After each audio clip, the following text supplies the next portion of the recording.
So, can a society or evolution or a alien system which is 1,000 years progressive than you will be always here. They must be listening to your podcast. 100 വർഷം മുൻപ് മനുഷ്യർ എന്ന നാം സാങ്കേതിക വിദ്യയിൽ എവിടെയാണ് നിന്നിരുന്നത്? നമുക്കിന്ന് കാണുന്ന കമ്മ്യൂണിക്കേഷൻ സിസ്റ്റംസോ ഫോണോ ടെലിവിഷനോ റഡാർ സാങ്കേതിക വിദ്യയോ ഒന്നും തന്നെ ഉണ്ടായിരുന്നില്ലല്ലോ. നമ്മൾ കഴിഞ്ഞ 100 വർഷം കൊണ്ടല്ലേ പടിപടിയായി ഇതൊക്കെ നേടിയത്. അതിനു മുൻപത്തെ ആയിരക്കണക്കിന് വർഷങ്ങൾ കൊണ്ടല്ലേ ശാസ്ത്രം ക്രമേണ പുരോഗമിച്ചത്. എന്നാൽ ഒന്ന് ചിന്തിച്ചു നോക്കൂ, നമ്മളെക്കാൾ 1000 വർഷം മുന്നിട്ട് നിൽക്കുന്ന ഒരു സമൂഹം കോടാനുകോടി ഗ്രഹങ്ങളും സൂര്യനും ചന്ദ്രനുമുള്ള ഈ പ്രപഞ്ചത്തിൽ എവിടെയെങ്കിലും ഉണ്ടെങ്കിലോ? അവർ നമ്മെ കേൾക്കുന്നുണ്ടാകാം, കാണുന്നുണ്ടാകാം. സാങ്കേതിക വിദ്യയിൽ വളരെയേറെ മുന്നിൽ നിൽക്കുന്നവർക്ക് ഇത് എന്തുകൊണ്ട് സാധ്യമല്ല? വെറും 100 വർഷം കൊണ്ടല്ലേ നമ്മൾ ഇതൊക്കെ നേടിയത്. രൺവീർ ഷോ എന്ന പോഡ്കാസ്റ്റിൽ ISRO ചെയർമാൻ S സോമനാഥ് പറഞ്ഞ ഈ വാക്കുകൾ അന്യഗ്രഹ ജീവികൾ എവിടെയെങ്കിലും എക്സിസ്റ്റ് ചെയ്യുന്നുണ്ടാകാമെന്ന് വാദിച്ചവർക്ക് വലിയ ഉത്തേജനമാണ് നൽകിയത്. ആയിരക്കണക്കിന് കിലോമീറ്ററുകൾക്ക് അപ്പുറത്തിരിക്കുന്ന ഒരാളെ കാണാനും കേൾക്കാനും പറ്റുമെന്ന് 100 വർഷങ്ങൾക്ക് മുൻപ് ഒരാൾ പറഞ്ഞിരുന്നെങ്കിൽ ലോകം അയാളെ ഭ്രാന്തനെന്ന് മുദ്രകുത്തിയിരുന്നു. Yes, welcome to Nick's line. Aliens, do they exist? ലോകത്തെ ഏറ്റവും കൂടുതൽ ആളുകളെ ആകാംക്ഷാഭരിതരാക്കിയിട്ടുള്ള, ഏറ്റവും കൂടുതൽ ആളുകൾ ചർച്ച ചെയ്തിട്ടുള്ള ഒരു വിഷയമാണ് അന്യഗ്രഹ ജീവികളും അവയുടെ എക്സിസ്റ്റൻസും. ഏലിയൻസ് ഉണ്ടെന്നും ഇല്ലെന്നും തെളിയിക്കാൻ ശ്രമിക്കുന്ന വാദങ്ങളും തെളിവുകളും ലോകത്തിന്റെ പല ഭാഗങ്ങളിൽ നിന്നും റെഗുലർ ഇന്റർവെൽസിൽ വന്നുകൊണ്ടേയിരിക്കുന്നു. അവയിൽ പലതും കെട്ടുകഥകളാണെന്ന വാർത്തകളും പിന്നീട് നാം കണ്ടു. എന്നാൽ പലതും തെളിവുകളുടെ അസാന്നിധ്യം കൊണ്ട് പോലും ശ്രദ്ധയാകർഷിച്ചിരുന്നു.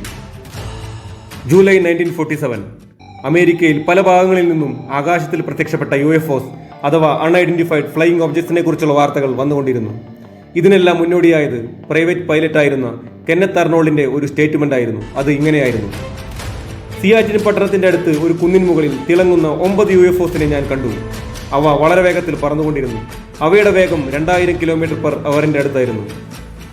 ഇതേ തുടർന്ന് മാധ്യമ ചർച്ചകളും അനേകം UFOസിന്റെ റിപ്പോർട്ടിംഗ്സും തുടരെ വന്നുകൊണ്ടിരുന്നു. ഇതേ സമയം ന്യൂ മെക്സിക്കോ സിറ്റിയിലെ മാക് ബ്രേസൽ എന്ന വ്യക്തിക്ക് അദ്ദേഹത്തിന്റെ കൃഷിസ്ഥലത്തു നിന്നും ഒരു പ്രത്യേക വസ്തുവിന്റെ അവശിഷ്ടം ലഭിക്കുന്നു. ടിന്നുകൊണ്ടും റബ്ബർ കൊണ്ടും കനം കുറഞ്ഞ മരം കൊണ്ടും നിർമ്മിച്ചതായിരുന്നു അത്. അത് കണ്ട് അദ്ദേഹത്തിന്റെ മനസ്സിൽ ഒരു സംശയം പൊട്ടിമുളച്ചു. ഇപ്പോൾ വന്നുകൊണ്ടിരിക്കുന്ന വാർത്തകളിലെ UFOകളുമായി ഇതിന് എന്തെങ്കിലും ബന്ധമുണ്ടായിരിക്കുമോ? സംശയം തീർക്കാനായി ആ അവശിഷ്ടങ്ങളെല്ലാം എടുത്തുകൊണ്ട് അദ്ദേഹം റോസ്വെൽ സിറ്റിയുടെ ഷെരീഫ് അഥവാ ന്യായാധിപനെ സമീപിക്കുന്നു. ഈ വിവരം റോസ്വെൽ ആർമി എയർഫീൽഡിന്റെ അന്നത്തെ കമാൻഡറായിരുന്ന കേണൽ വില്യം ബ്ലങ്കാർഡിന്റെ ശ്രദ്ധയിൽപ്പെടുന്നു. പിറ്റേന്ന് തന്നെ റോസ്വെൽ ആർമി എയർഫീൽഡ് ഒരു സ്റ്റേറ്റ്മെന്റ് പുറപ്പെടുവിക്കുന്നു. The rumors of the flying disc had come true. The 509th Bomb Group of the 8th Air Force, Roswell Army Airfield was fortunate enough to gain possession of a disc. അതായത് US army തങ്ങൾക്ക് UFOസിന്റെ തെളിവ് കിട്ടിയെന്ന് അവകാശപ്പെടുന്നു. എന്നാൽ തൊട്ടടുത്ത ദിവസം തന്നെ US army തങ്ങളുടെ സ്റ്റേറ്റ്മെന്റിൽ നിന്നും മലക്കം മറിയുന്നു. ഞങ്ങളുടെ കയ്യിലുള്ള അവശിഷ്ടങ്ങൾ UFOയുടെ അല്ല, മറിച്ച് അതൊരു വെതർ ബലൂണിന്റെ അവശിഷ്ടങ്ങളാണ്. തുടർന്ന് അവർ ആ ബലൂണിന്റെ അവശിഷ്ടങ്ങളുടെ ഫോട്ടോയും റിലീസ് ചെയ്യുന്നു. ഇതോടുകൂടി ഈ വിഷയത്തിൽ ഉയർന്നു വന്ന പബ്ലിക് ഇൻട്രസ്റ്റ് ആറിത്തണുക്കുന്നു. കാലം കടന്നുപോയി. ഇയർ 1970. ന്യൂ മെക്സിക്കോ ഡിസൈഡിന് മുകളിൽ പറന്നുകൊണ്ടിരുന്ന ഒരു അജ്ഞാത വസ്തു ഇടിമിന്നലേറ്റ് തകർന്നെന്നും അതിൽ സഞ്ചരിച്ചിരുന്ന ഏലിയൻസ് മരിച്ചുവെന്നും റൂമേഴ്സ് പരക്കുന്നു. ഇതും വ്യാപക ജനശ്രദ്ധ ആകർഷിക്കുന്നു. വർഷങ്ങൾ പിന്നെയും കടന്നുപോകുന്നു. 1980 ജെസ്സി മാർസൽ എന്നൊരാൾ ദ റോസ്വെൽ ഇൻസിഡന്റ് എന്ന പേരിൽ ഒരു പുസ്തകം എഴുതുന്നു. അതിൽ അദ്ദേഹം പറയുന്നു: റോസ്വെൽ ഇൻസിഡന്റിലെ അവശിഷ്ടങ്ങൾ ഞാൻ കണ്ടതാണ്. അത് ഭൂമിയിൽ നിർമ്മിച്ചതല്ല. അത് ഒരു തരത്തിലും ഭൂമിയിൽ നിർമ്മിച്ച ഒരു വസ്തുവുമായി യോജിക്കുന്നുമില്ല. ഈ പ്രസ്താവനയ്ക്ക് ശേഷം റോസ്വെൽ സംഭവത്തിന്റെ പ്രാധാന്യം ഇന്നുവരെ വർദ്ധിച്ചുകൊണ്ടേയിരിക്കുന്നു. പുതിയ അനുഭവ കഥകളും സിദ്ധാന്തങ്ങളും ഉയർന്നു വന്നുകൊണ്ടേയിരിക്കുന്നു. അതിൽ ഏറ്റവും പ്രധാനമായതും ലോകശ്രദ്ധ നേടിയതുമായ ഒരു വിവരം ഇതാണ്: തകർന്ന പറക്കുംതളിയിൽ നിന്ന് ജീവനോടെ ഒരു ഏലിയനെ അമേരിക്കൻ ആർമി പിടികൂടിയിരുന്നു. US ആർമിയുടെ ഒരു സീക്രട്ട് ബേസിൽ ഇന്നും പുറംലോകമറിയാതെ ആ ഏലിയനെ സൂക്ഷിച്ച് അവർ പരീക്ഷണങ്ങൾ നടത്തിക്കൊണ്ടേയിരിക്കുന്നു. ഈ പരീക്ഷണങ്ങൾ നടത്തിക്കൊണ്ടിരിക്കുന്നു എന്ന് വിശ്വസിക്കപ്പെടുന്ന സ്ഥലത്തിന്റെ പേരാണ് ഏരിയ 51. അമേരിക്കയിൽ നെവാഡ സംസ്ഥാനത്ത് മരുഭൂമികളുടെ നടുക്ക് സ്ഥിതി ചെയ്യുന്ന US ആർമിയുടെ ഒരു സീക്രട്ട് ഫെസിലിറ്റിയാണ് ഏരിയ 51. ഈ സ്ഥലത്തേക്ക് പോകുന്നത് പോകട്ടെ, ഇതിന്റെ കിലോമീറ്ററുകൾക്ക് അടുത്ത് പോലും വരാൻ ഒരാൾക്ക് അനുവാദമില്ല. ഒരു മുട്ടുസൂചി പോലും കയറ്റാനാകാത്ത വിധത്തിൽ US ആർമിയുടെ ഏറ്റവും ശക്തമായ സുരക്ഷിത വലയത്തിലാണ് ഈ നോൺ ഫ്ലൈയിങ് സോൺ. നമുക്ക് ഏരിയ 51ന്റെ ചരിത്രത്തിലേക്കൊന്ന് കണ്ണോടിക്കാം. ഏരിയ 51ന്റെ പ്രാധാന്യത്തിന് അടിസ്ഥാനമായത് അമേരിക്കയും സോവിയറ്റ് യൂണിയനും തമ്മിൽ നിലനിന്നിരുന്ന കോൾഡ് വാറാണ്. എയർക്രാഫ്റ്റുകളുടെ നിർമ്മാണത്തിനും ടെസ്റ്റിംഗ് പർപ്പസിനും വേണ്ടിയാണ് ഈ ഫെസിലിറ്റി നിർമ്മിക്കപ്പെടുന്നത്. അമേരിക്കയുടെ ചരിത്രത്തിൽ തന്നെ പ്രശസ്തമായ ചാരവിമാനം 1950 നിർമ്മിച്ചത് ഏരിയ 51ലാണ്. ഇത്രയും രഹസ്യാത്മകമായ ഓപ്പറേഷൻസ് നടക്കുന്നതുകൊണ്ട് തന്നെ പുറം ലോകത്തിന് ഈ സ്ഥലത്തെക്കുറിച്ചുള്ള യാതൊരു വിവരങ്ങളും ലഭ്യമല്ല. നമുക്കറിയാം, എവിടെയെല്ലാം വിവരങ്ങളുടെ ലഭ്യമല്ലായ്മ ഉണ്ടോ, ആളുകൾക്ക് അതറിയാൻ താല്പര്യമുണ്ടോ, അവിടെയെല്ലാം കോൺസ്പിരസി തിയറീസ് അഥവാ നിഗൂഢ സിദ്ധാന്തങ്ങൾ ആവിഷ്കരിക്കപ്പെടുന്നു. ഏരിയ 51ന്റെ കാര്യത്തിലും US ഗവൺമെന്റ് ഒരു പുകമറ തന്നെ സൃഷ്ടിച്ചു വെച്ചിരുന്നു. അവർ പുറം ലോകത്തു നിന്നും പലതും ഒളിക്കാൻ ശ്രമിച്ചിരുന്നു. 1949 ആഗസ്റ്റ് 29 സോവിയറ്റ് യൂണിയൻ തങ്ങളുടെ ആദ്യത്തെ ആറ്റോമിക് ബോംബിന്റെ പരീക്ഷണം നടത്തുന്നു. അത് അമേരിക്കയ്ക്കേറ്റ കനത്ത പ്രഹരമായിരുന്നു. കാരണം ആ പരീക്ഷണത്തിന്റെ യാതൊരു വിവരങ്ങളും അമേരിക്കയ്ക്കന്ന് ലഭിച്ചിരുന്നില്ല. ആ സമയത്ത് അതിനുതകുന്ന സാറ്റലൈറ്റ്സ് അമേരിക്കയ്ക്ക് ഉണ്ടായിരുന്നില്ല എന്നതായിരുന്നു പ്രധാന കാരണം. 1953 അമേരിക്കൻ പ്രസിഡന്റായിരുന്ന ഐസൻഹോവർ CIA-യുടെ ഒരു സുപ്രധാന മിഷന് അംഗീകാരം നൽകുന്നു.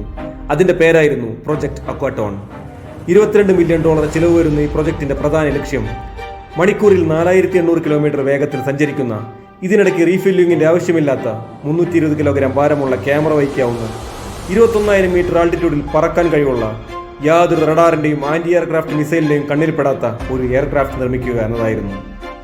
പ്രസിഡന്റിന്റെ ആജ്ഞ CIA ശിരസാ വഹിച്ചപ്പോൾ അവർക്ക് ലഭിച്ചത് അമേരിക്കയുടെ ചരിത്രത്തിൽ തന്നെ ഏറ്റവും പ്രധാനപ്പെട്ട ചാരവിമാനമായ U-2 സ്പൈ പ്ലെയിൻ ആയിരുന്നു.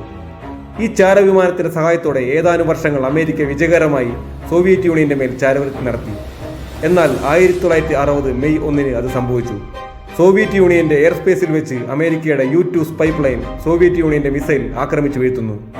തങ്ങൾ സോവിയറ്റ് യൂണിയന് മേൽ ചാരവൃത്തി ചെയ്യുകയായിരുന്നുവെന്ന് US ഗവൺമെന്റിന് സമ്മതിക്കേണ്ടി വരുന്നു. എന്നാൽ ഇതുകൊണ്ടൊന്നും അമേരിക്ക വെറുതെ ഇരുന്നില്ല.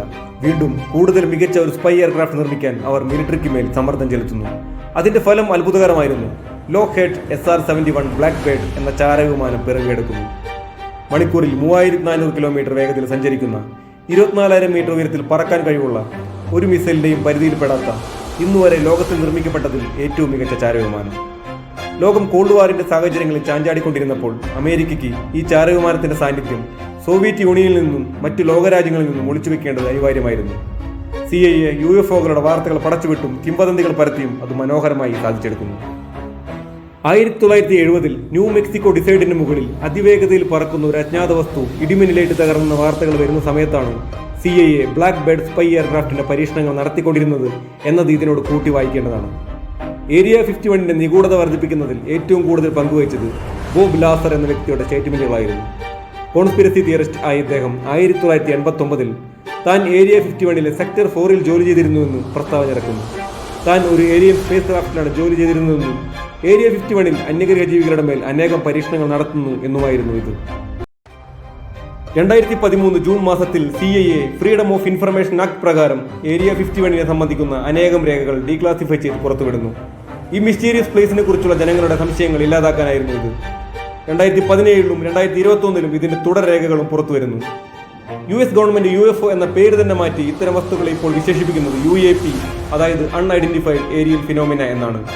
ഏരിയ 51ന്റെ നിഗൂഢത നീക്കാൻ US ഗവൺമെന്റ് പല പ്രസ്താവനകളും ഇറക്കിയെങ്കിലും ലോകത്തിന്റെ പല ഭാഗങ്ങളിൽ നിന്നും UFO സൈറ്റിംഗ്സ് റിപ്പോർട്ട് ചെയ്യപ്പെട്ടുകൊണ്ടേയിരിക്കുന്നു.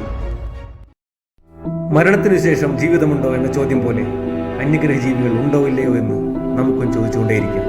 ഒരിക്കൽ ഒരു നാൾ ഒരു അന്യഗ്രഹ ജീവി നമ്മുടെ മുന്നിൽ വന്ന് നിൽക്കുന്നതുവരെയെങ്കിലും. Thanks for watching. ഈ വീഡിയോ നിങ്ങൾക്ക് ഇഷ്ടമായെങ്കിൽ പ്ലീസ് സപ്പോർട്ട് ആൻഡ് സബ്സ്ക്രൈബ്.